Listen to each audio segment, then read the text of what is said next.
Antes de ler o texto sagrado, eu gostaria de orar a Deus para que o Espírito Santo do Senhor me use e te use, eu transmitindo e você recebendo essa porção, e que a gente possa caminhar e crescer para a honra e glória do nome do nosso Deus. Feche seus olhos mais uma vez. Senhor, nós queremos te pedir agora que vamos estudar a Tua Palavra, que o Senhor fale de uma maneira muito especial a cada vida aqui, a começar a minha, para que eu consiga, ó Deus, transmitir tudo aquilo que foi preparado e que o Senhor colocou no meu coração. Abençoa, Deus, não somente a Tua igreja que está aqui presente, mas todos aqueles, ó Deus, que estão nos acompanhando e que assistirão em um determinado momento esse estudo, e que eles também possam ser edificados e crescer na fé cada dia mais. Nós oramos agradecidos em nome de Jesus. Amém. Meus irmãos, o livro do Gênesis, o princípio ou o começo, ele é muito interessante. E justamente nós compreendemos porque o Senhor cria do nada tudo. Então, eu não sei se o Vinícius vai conseguir colocar aí para mim, duas imagens, Vinícius, que eu passei para você. Dois livros, na verdade, que eu gostaria que você anotasse aí e também pudesse ter um momento de leitura, né? O primeiro é esse que está sendo colocado do professor, né, Adalto Lourenço, como tudo começou. E o segundo livro é Gênesis 1 e 2. Esses dois livros,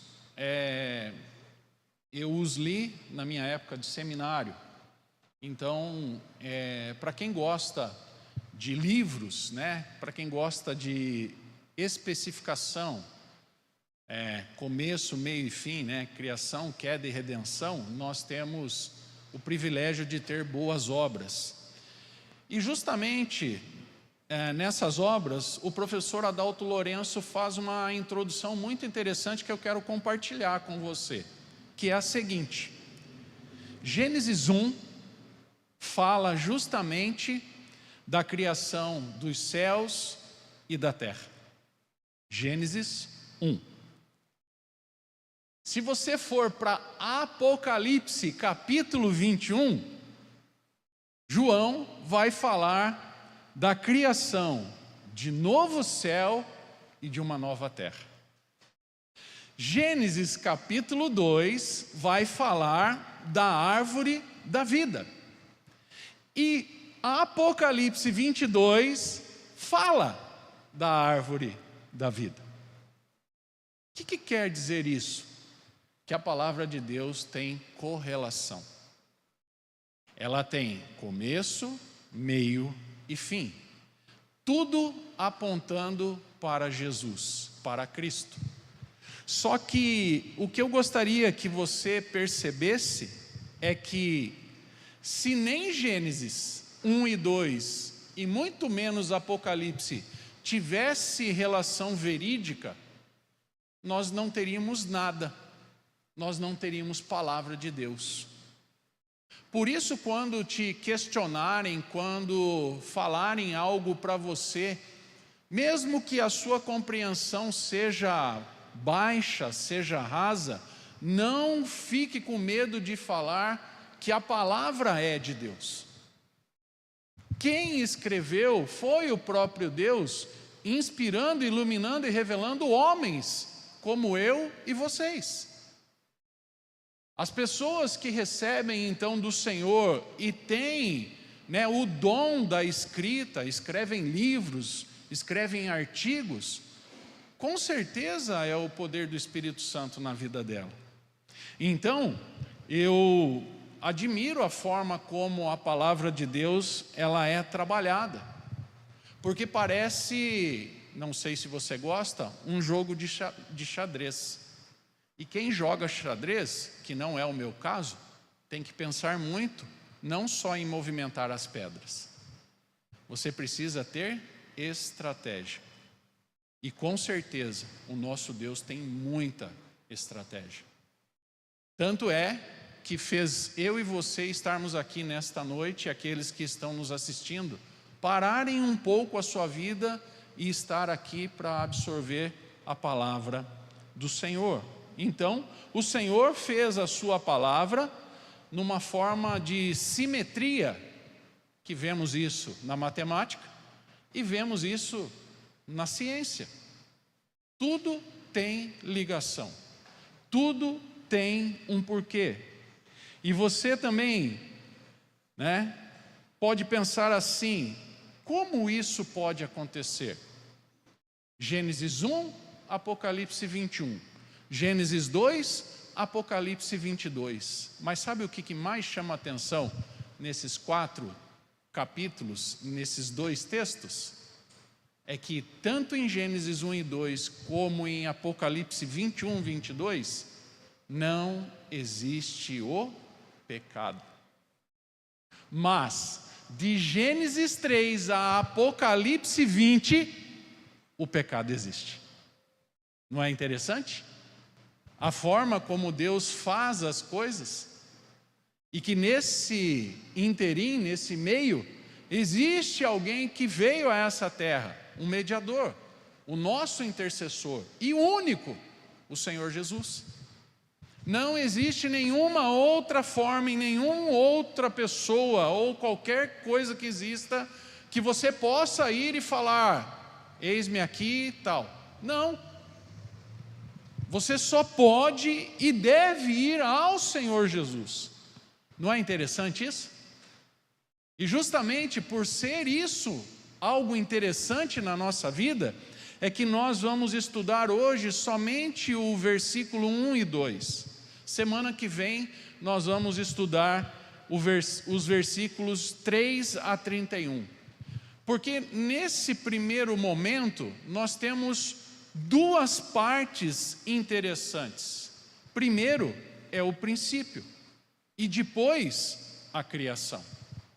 Então hoje nós vamos nos atentar, pena que eu só tenho mais meia hora, eu tenho que desenrolar o novelo em 30 minutos para vocês, para que você absorva o máximo. Então, se faltou alguma coisa e se você não conseguiu anotar, uma dica: vá até a internet e reassista, porque daí você vai ter um tempo maior. Quando eu estou em casa e quero ver algum estudo ou alguma programação, eu vou pausando e vou anotando. Volto, porque lá em casa eu posso voltar, fazer o pregador voltar e falar quantas vezes eu quero, e vou anotando para ter entendimento. Bíblias abertas, cadernos e canetas. Então, hoje eu peguei só um pouquinho e fiz 3 folhinhas aqui, porque eu já tinha estudado.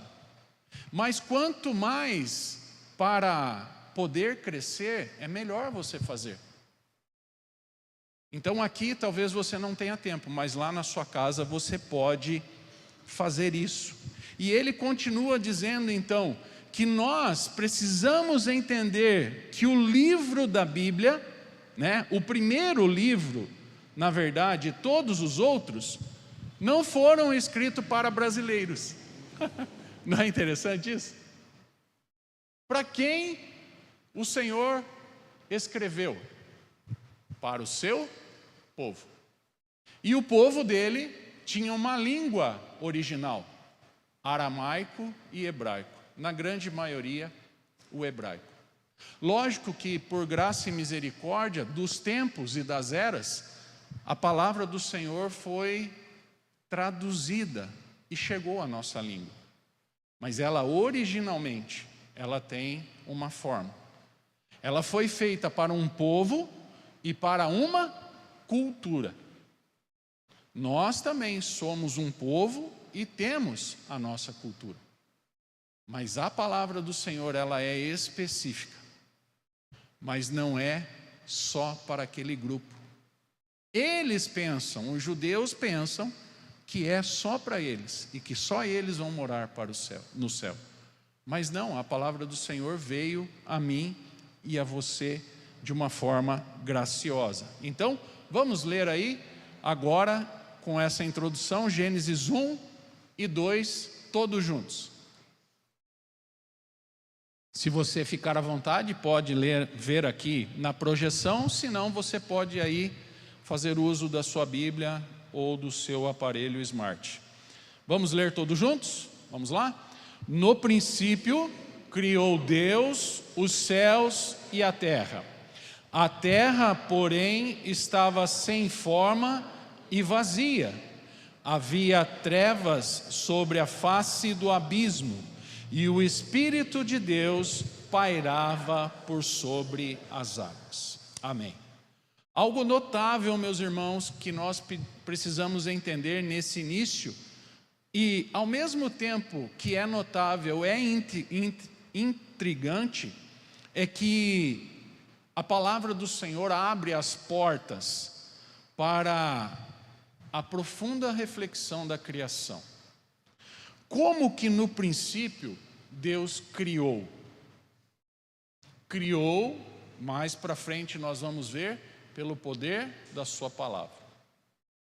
Ele fez literalmente tudo existir do nada, inclusive eu e você.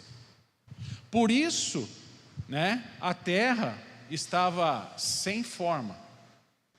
Por isso a terra não existia.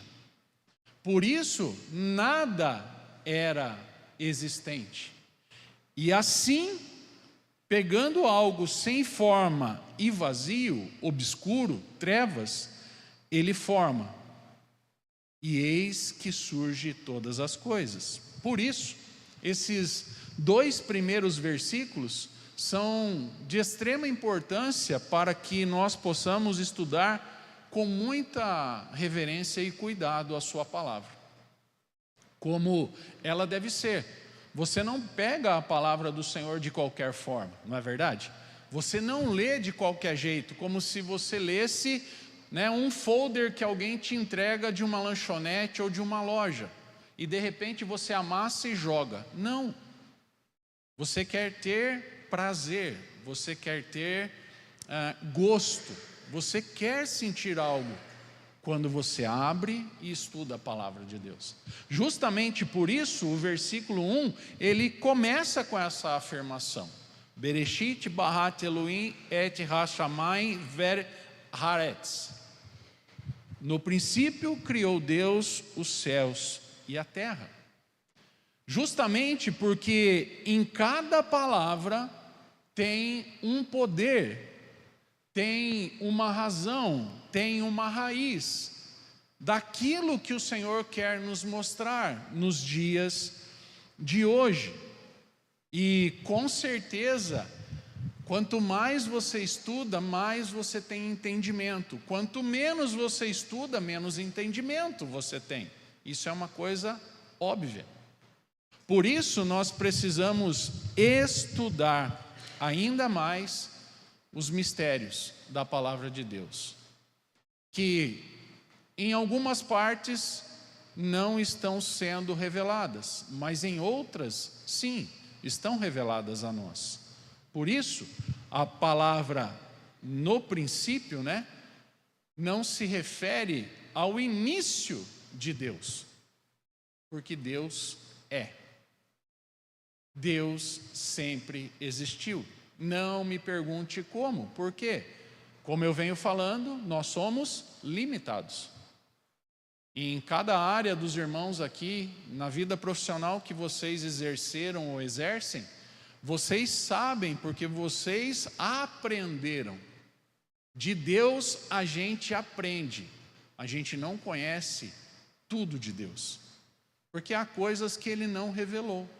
Então, eu preciso entender que no princípio está se referindo justamente à criação e não ao Criador. Essa é a diferença. Guarde essa informação. Por isso, quando nós caminharmos aqui por esses 5 livros do Pentateuco, ou a Torá, nós vamos compreender passo a passo o que estamos analisando. A palavra Deus, que é Elohim ou Elohim no hebraico, significa o Deus Todo-Poderoso, o Deus Supremo, o Criador, o Soberano, o dono de tudo e todos. Justamente por isso, meus irmãos, nós precisamos entender que Ele estabelece uma autoridade divina sobre tudo e sobre todos. Porque imagine bem, é difícil, né? Mas precisamos fazer esse exercício. Como é que do nada se faz tudo? Como é que do nada existe o planeta Terra? Como é que do nada? E aí, a partir da semana que vem, nós vamos ver os dias que o Senhor criou as coisas. O Senhor cria céus e terra, água, mar, montanha, animais, répteis, quadrúpedes e assim por diante. E chega num momento que cria o homem do pó da terra. Não foi num passe de mágica, não, foi sim algo pensado, algo detalhado. Porque se você olhar uma planta, se você olhar uma montanha, se você perceber um rio, um mar, você vai ver os detalhes. E em tudo existe o DNA do Senhor, porque foi Ele que criou. X e XY. A ciência comprova isso. E tem gente que quer bater o pé, que não é. Que agora quer acrescentar até letra, né, nessa formação do DNA, não é verdade? Mas isso é uma outra aula. Então, o ato da criação não é resultado do acaso. O homem não veio do macaco. Não caiu o rabinho lá do macaco e virou a gente. Não, gente. O macaco foi criado como macaco. A girafa como girafa, o cachorro como cachorro, o homem e a mulher como homem e mulher, ponto final. Nós não somos evolucionistas, nós somos criacionistas. Daqui a pouco eu vou entrar na teoria do Big Bang e da evolução. Nós não temos isso. A ciência crê dessa forma, mas nós não. Porque senão o que nós fazemos com a palavra do Senhor? Temos que rasgar. Temos que jogar fora. Por isso, a palavra criou os céus e a terra abrange todo o universo. Alguém aqui já foi para a Lua? Só no pensamento, né? Viajou na maionese quer dizer, você foi para a Lua, né? Alguém aqui já viajou para o espaço sideral? Ninguém. Pelo menos que eu saiba, nós aqui, ninguém. Mas alguém já foi para a Lua. Alguém já foi para o espaço sideral. Astronautas estudaram e se formaram para ir para esse lugar. Fazer lá não sei o que, mas foram.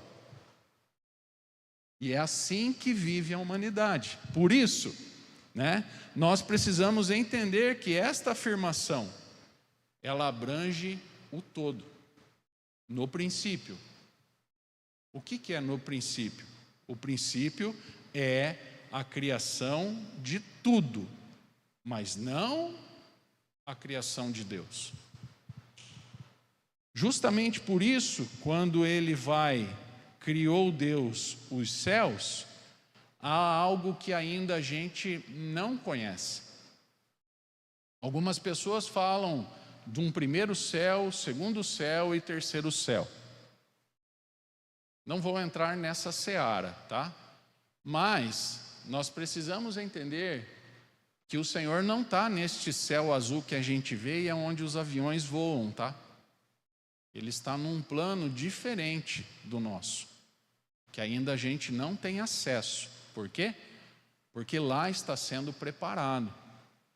O lugar está sendo preparado para que todos nós, aqueles que são remidos e alcançados pelo sangue do Cordeiro, possam entrar neste lugar santo e sagrado. Assim como os nossos primeiros pais, Adão e Eva, tiveram uma grande oportunidade, e desculpa a expressão, jogaram no lixo. Mas isso era algo que o Senhor mesmo tinha predito. Ele sabia que ia acontecer, para que eu e você pudéssemos também aprender e sermos alcançados por conta da nossa imperfeição. Então, o versículo 1, ele termina com este final aqui, né? Criou Deus os céus e a terra. Justamente isso aonde a gente mora, essa terra, esse planeta, aonde nós habitamos. Mas, deixa eu correr aqui, o versículo 2 vai dizer assim: a terra era sem forma e vazia. Heretz, que quer dizer terra, é justamente o lugar aonde nós estamos inseridos. Este planeta que a gente vive, o lugar aonde a gente habita.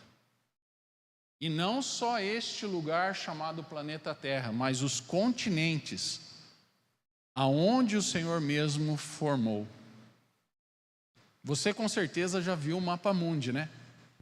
Pega o mapa mundi, coloca na sua mesa ou na tela do seu computador e faça uma força mental e tente juntar os continentes. Eles se juntam. Antes era tudo uma coisa só.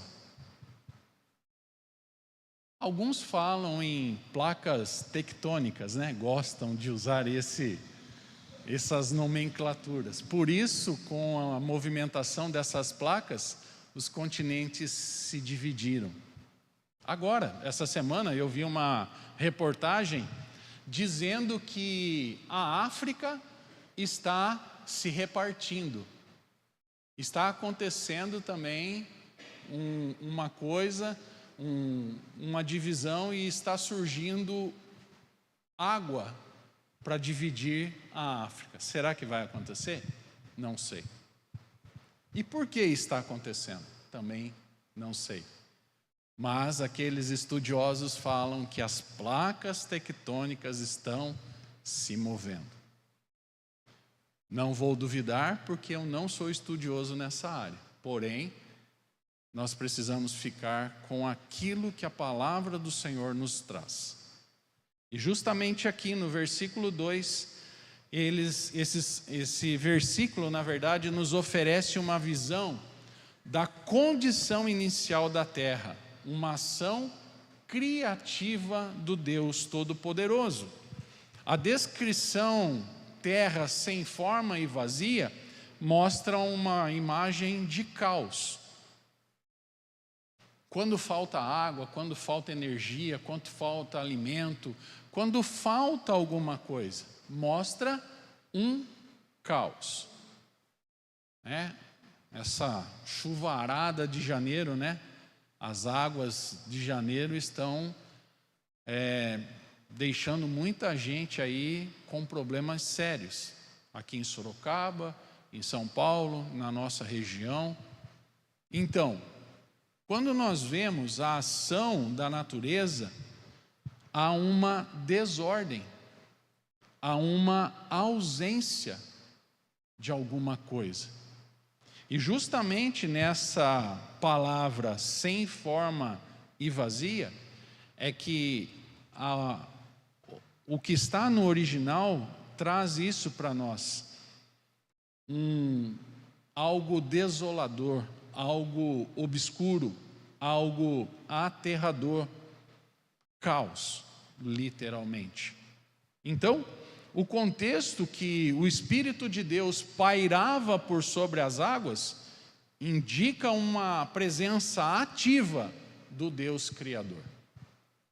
Esse Espírito é o Espírito Santo. Por isso, quando ele vai para 26 e 27, façamos o homem, que é o que nós vamos ver semana que vem, a nossa imagem, a nossa semelhança é Deus Pai, Deus Filho e Deus Espírito Santo. A Trindade em uma só pessoa. E com o poder que ele tem, ele forma tudo e todos. Justamente por isso, né, a presença ativa indicando esse Criador começa então a partir do versículo 3, que nós não vamos ver hoje, mas veremos na semana que vem, a formar e criar esse mundo que nós conhecemos hoje.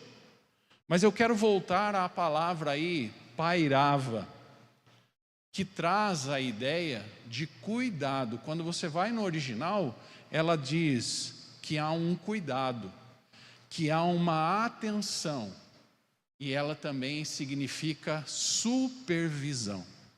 Faz todo sentido, não é verdade? Pois, se o Espírito de Deus pairava por sobre as águas, existe alguém, né, supervisionando tudo, o que o Criador fez. Nós sabemos que os três são um, mas você consegue perceber que existe aqui uma hierarquia do que cada um faz? Um cria, o outro obedece, e o nosso Consolador é aquele que está observando tudo. E louvado seja Deus por isso, porque imagine se os três estivessem lá em cima e nós estivéssemos aqui. Como seria? É melhor nem pensar, né? Porque do jeito que está, já está difícil, imagina se não tivesse a presença. Por isso, meu irmão e minha irmã, nós precisamos entender que os versículos iniciais do livro de Gênesis, e aqui especificamente Gênesis 1 e 2, nos desafiam a considerarmos questões fundamentais sobre a origem e sobre a natureza do universo. Eu não estou pedindo aqui para que você seja um douto, né, um doutor nessa área, a não ser que o Espírito Santo toque no seu coração e você, né, se envereda por esse caminho. Eu sei que tem pessoas que gostam, né, no caso o professor Adalto Lourenço, de Gênesis, tem pessoas que gostam do livro do Apocalipse, tem outras dos Salmos. Então, cada um tem sim uma percepção que o Senhor chama a sua atenção. Mas a minha proposta em estudarmos esta série é justamente para crescermos um pouco mais no nosso entendimento. E que semana que vem você possa convidar mais pessoas. Se você não conseguir trazer ninguém, você tem o link da igreja, envie para aquela pessoa que você gostaria que estivesse aqui com você. De repente ela tinha um compromisso ou não pôde estar com você, mas esse é o papel da igreja, passar essa informação para o maior número de pessoas possíveis. Por isso, voltando aqui, né, a este cuidado, a esta supervisão desses dois primeiros versículos, nós também precisamos entender que a criação é sim um resultado de uma ordem divina. Deus quis criar tudo, meus irmãos. O que Ele estava fazendo não nos compete compreender. Como eu disse, nós somos limitados, ok? Sim. Mas, se Ele nos permitiu estudar a palavra, conhecer o Evangelho, ser salvos pela graça e misericórdia dEle, amém. Louvado seja o seu nome. E devemos dar sequência por isso. Então, justamente aqui, é ordem dEle, é vontade dEle, que tudo viesse a existir do nada. Simples assim. Então, nós precisamos entender que isso é a vontade dEle, que Ele é o Criador Supremo, que a sua presença e o seu cuidado são e estão presentes hoje na minha e na sua vida. Amém? Você não deve esquecer jamais disso. O Senhor me abandonou, eu estou passando uma prova, eu estou vivendo algo difícil, tá? Mas Deus está com você. Não é porque você está na prova ou numa situação difícil ou algo que, né, está aí te atormentando por um tempo que Deus te esqueceu de forma alguma. É mais fácil eu e você esquecermos do Senhor do que Ele esquecer de mim e de você. Sabe o que Deus faz? Deus está sempre no mesmo lugar, no seu trono. Quando eu o procuro, Ele me responde. Agora, quando você não o procura, Ele não te responde. Quando você o busca, Ele te responde, mas quando você não busca, Deus não te responde. Ele trabalha dessa forma. Eu continuo aqui. Então, você pode vir a mim que eu vou te atender. Não do seu jeito, não da sua forma, não daquilo que você quer. Mas eu sei o que é melhor para você. Eu sei o que você realmente precisa. Então, meu irmão e minha irmã, o Senhor, além de nos convidar a contemplar o início da criação, Ele está nos convidando à transformação real de vida. Porque a intenção realmente desta palavra é fazer com que eu e você e tantas outras pessoas venham ser alcançadas pelo poder do Evangelho. Eu não tenho poder, a igreja não tem poder, mas o poder se chama o Senhor. O próprio Deus, o próprio Cristo e o próprio Consolador. Deus Pai, Deus Filho e Deus Espírito Santo. Então, que nós possamos viver dessa forma, né? Concluindo aqui, eu quero dizer que muitas coisas podem vir à nossa mente agora, neste exato momento, porque meditamos nesse pequeno trecho e nessa pequena porção. Dúvidas vão surgir, mas descansa. Porque talvez a sua pergunta de agora será respondida na semana que vem ou nas semanas que virão. Então não se desespere. Se eu aprendi tudo errado desde o primeiro dia. Não, você aprendeu de forma diferente. Eu quero acreditar nisso. Não que vocês aprenderam de forma equivocada, não. Eu acho que no momento que você participou de um estudo ou de uma pregação, você não estava bem e eu quero acreditar nisso, tá? Que você não estava bem e que naquele momento você desviou a sua atenção. Por isso, você não teve entendimento. Porém, somente o pecado pode impedir qualquer pessoa de ver esse Deus revelado na criação. E isso vale para mim e para você nesta noite. Se nós estamos em pecado, nós não vamos conseguir enxergar e compreender nada. Porém, se nós estamos bem com o Senhor, temos falhas, somos pecadores, isso é fato. Mas se nós estamos em paz com o Senhor, nós vamos conseguir avançar. Isso para a sua honra e glória. Então, a Bíblia, a palavra de Deus, né? Ela assume que a existência de Deus é um fato auto-evidente. O Senhor é o Senhor e ponto final. Embora a palavra tenha sido escrita por homens, né? Mais de 40 autores, a mais num período de 1500 anos. Se você pensar só assim, ela será só um livro. Porém, se você meditar nela, buscar esta verdade e pedir a ação do Senhor na sua vida, ela será mais que um livro. Ela será a verdadeira palavra do Senhor que vai te libertar, transformar e renovar a sua mente e o seu coração. Que o Senhor continue nos abençoando e que o Senhor continue nos orientando através da sua verdade, para a sua honra e para a sua glória, no nome de Cristo Jesus. Amém? Nós temos 3 minutinhos. Alguma pergunta?